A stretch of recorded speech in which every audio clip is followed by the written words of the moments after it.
Vamos a hablar de periodismo y lo vamos a hacer con quién mejor que con la máxima representante, portavoz, cabeza visible, presidenta de la FAPE, de la Federación de Asociaciones de Periodistas aquí en Palencia, Raquel. Muy buenas tardes, Raquel. Lo primero de todo, bienvenida. Gracias, muchas gracias por estar aquí, muy a gusto como siempre y bueno, buenas tardes a todos los espectadores de la 8. Claro, la excusa es que el lunes se celebraba el Día Internacional de la Libertad de Prensa y la verdad es que es un día que ha venido un poco empañado, un poco eclipsado precisamente por lo que ocurrió la semana pasada, esos dos compañeros de profesión que, iba a decir, fallecieron, bueno, que fueron asesinados en Burkina Faso, David Beriain y Roberto Fraile, además compañero, uno de ellos de esta casa de Castilla y León Televisión. Una pena, demuestra el por qué no tiene que haber un Día Internacional de la Libertad de Prensa. Pues sí, la verdad que yo creo que hacía bastante tiempo que no teníamos una noticia así de mala dentro del mundo del periodismo y de repente pues nos echaron un jarro de agua fría y eso, y nos recordaron que hay países y hay lugares y sitios en el mundo en el que pues no existe una libertad de prensa, y el ejemplo ha sido el asesinato de estos dos compañeros que han acabado con sus vidas pues por estar hablando de algo que en aquellos países no les interesaba o no quería que se hablaran. Claro, decir que el periodismo es una profesión de riesgo igual puede sonar un poco fuerte, pero al final se demuestra que en estos sitios donde bueno, pues son regímenes que funcionan de aquella manera, ¿no? Está claro que aquí tenemos la perspectiva del mundo occidental, democrático y demás, es algo, vamos a decir, un poquito diferente a lo que se encuentran estos profesionales cuando llegan a esas realidades, ¿no? Está claro, sí. A ver, España pues no es un país inseguro para practicar o para ser un profesional del periodismo. A ver, te puedes ver, pues a lo mejor metido en alguna sí, por bueno, ejemplo, pero como mucho. Vamos, un porrazo o una pedrada, vamos, ahí quiero decir. Estamos, sería así muy grave, por lo general nos cuidan bastante. Pero sí, evidentemente, toda esta gente que trabaja ya de cara a otras sociedades, a otros países, de hecho saben a lo que van, y son gente que además yo creo que tienen una piel especial. O sea, para ir allí a contar ciertos temas incómodos o para ir a cubrir una guerra, sabe que lo van a dar todo y que pueden llegar a morir, y muchos de hecho lo han hecho y lo volverían a hacer, estoy segura que lo volverían a hacer. Efectivamente, bueno, al final muchas veces es como, no quiero decir una droga, pero sí una necesidad para estos profesionales, ¿no? Y es verdad que, decíamos, en España ya no hace tanto tiempo, por desgracia, sí era profesión de riesgo también por el terrorismo. Hoy en día no es una profesión de riesgo, pero sigue siendo algo valorado o no, porque ahora, por ejemplo, hemos visto que llegan homenajes a estos profesionales a toro pasado, cuando no les pueden recibir, sí. Cuando ya, vamos a decir, entre comillas, es tarde, ¿no? ¿Hasta qué punto realmente se es justo con los periodistas, con nosotros los periodistas, sí, me voy a incluir, ¿no? ¿Hasta qué punto se es justo, se valora ese trabajo o realmente falta un poquito de reconocimiento? Me gustaría decirte que se reconoce al 100%, pero yo creo que no. Todavía falta reconocimiento, falta que entiendan nuestro trabajo, y mucha gente no entiende nuestro trabajo, no entiende lo que hacemos, cómo lo hacemos, porque ya no es el qué, es el cómo muchas veces, y no, nos faltaría un poquito más, y eso, lamentablemente, pues como en todos estos sucesos, los aplausos llegan cuando ya el que los recibe, pues lamentablemente no está aquí entre nosotros. Bueno, al menos llega, que es una forma de reconocer toda esa trayectoria y de transmitir el cariño, obviamente, a ellos y a sus familias. Pero hablamos de que no sabemos por qué no acaba de ser reconocido. ¿Qué nos falta? Vamos a intentar hacer un poco de autocrítica. ¿Qué hacemos mal los periodistas? La lista podría ser interminable, seguro, pero bueno, por intentar poner acento en qué puede hacer que la gente nos vea con recelo. Pues a lo mejor porque nosotros mismos no sabemos explicar o no sabemos reflejar el que somos personas independientes, que es que yo no conozco a ningún compañero de aquí, que es lo que tengo más cerca, que esté comprado por nadie, o sea, que tenemos un criterio lo más objetivo posible, y yo creo que eso es lo que no sabemos transmitir. Y ahora, como también hay muchos medios más de comunicación, redes sociales, pues a lo mejor podemos crear una imagen que no es la que realmente da nuestro oficio. Por ahí podemos a lo mejor cojear un poquillo. Claro, las redes sociales quizás han dado la idea también de que cualquiera, entiéndeme, puede ser, sí, periodista. Ahí estamos, que es un error muy grande, porque cualquiera que sepa dibujar una casa no es arquitecto, o que sepa poner una tirita no es médico o enfermera. Pues lo mismo pasa con el periodismo. Cuando vas a la facultad te enseñan los principios que son lo primero que tienes que seguir en el periodismo, y luego lamentablemente vemos que la gente que no está preparada no los sigue. No los sigue, y pasa pues muchas veces lo que pasa. Y entre ellos, bueno, pues a lo mejor esta no libertad de prensa, o que se ve así reflejado en el público lo ve así.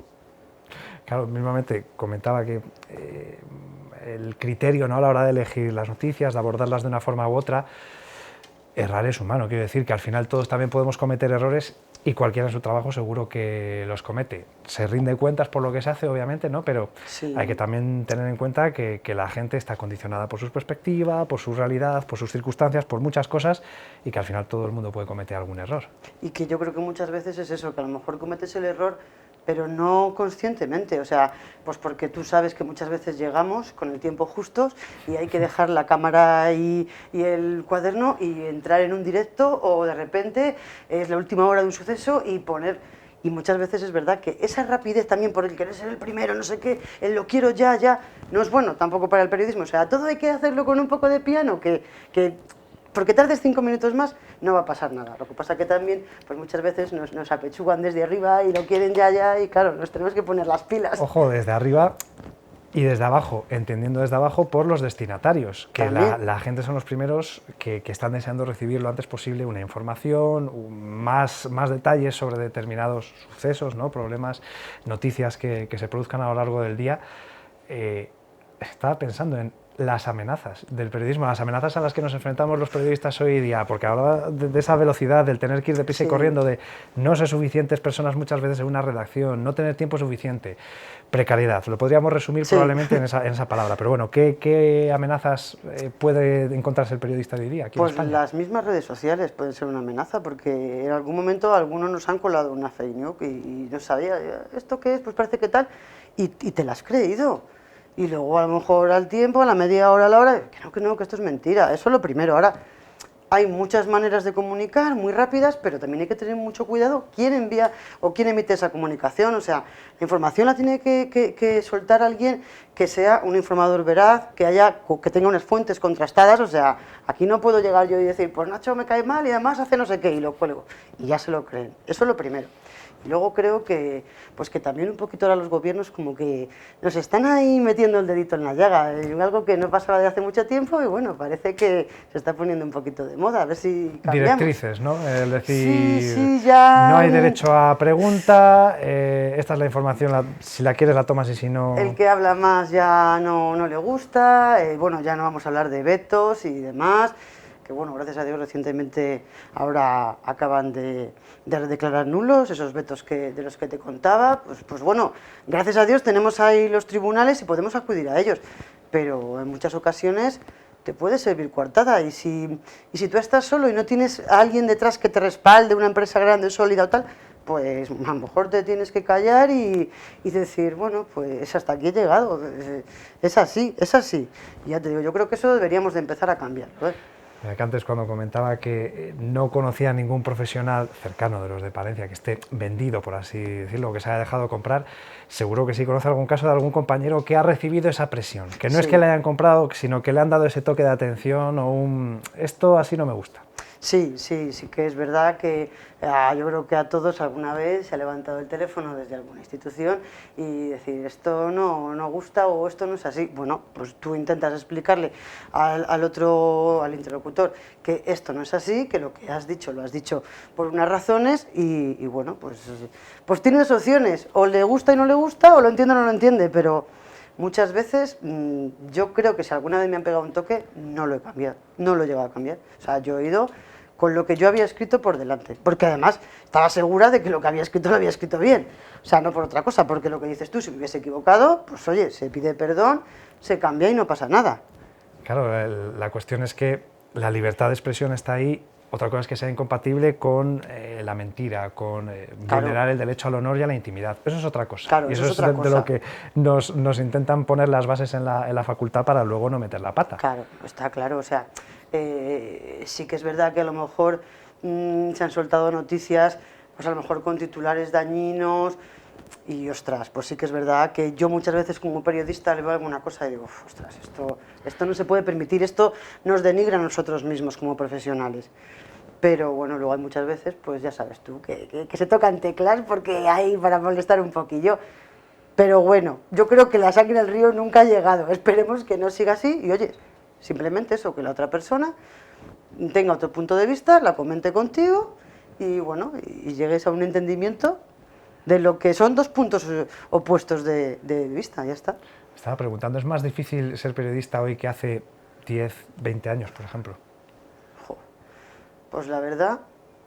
Que es diferente, sí. eso está claro, en general, completamente. Sí, porque yo me acuerdo hace 15, 20 años, cuando empecé, jo, y la verdad que, mira, lo recordábamos ayer, y jo, yo qué sé, es que era todo, yo no sé si estábamos todos más jóvenes, más contentos, había otro ambiente, pero de todo, o sea, de periodistas y de políticos o eventos, y luego, claro, ahora tenemos muchas facilidades, pero esas mismas facilidades nos limitan también, porque tenemos que estar mucho más preparados. Antes con un ordenador, y ya te digo un ordenador, que a lo mejor antes era una máquina de escribir, pues tirabas. Ahora tienes de todo, que se te olvida un nombre, tienes Google, o sea, tienes para buscar. Estaba lo que pensando, quieras. Google no existía para lo bueno y para lo malo. Imagínate, o sea, tú muchas veces te pones a escribir ahora y dices, ostras, ¿y yo antes cómo lo hacía? No había Google, no había... Pues se hacía, y muy bien, y ahora también, pero claro, ahora tenemos que estar todavía yo creo que mucho más preparados para no meter la pata, lo que tú decías, para que no se nos vaya ni esa libertad de expresión, ni esas bases que aprendíamos en la carrera, ¿no? que teníamos que tenerlas y que tenemos que tenerlas muy marcadas. Sigue siendo necesario entonces celebrar un día como este. Por supuesto, por supuesto. Y aunque algún día no fuera necesario o muy necesario, yo creo que siempre se tendría que recordar para no volver atrás, ¿no? Porque ya sabes que aquí luego se nos olvida enseguida las cosas. Para atrás ni para coger impulso. Pues Raquel Arconada, presidenta de FAFE Palencia, muchas gracias por haber venido y por esta reflexión en torno a nuestra profesión. Gracias a ti, Nacho, un placer como siempre.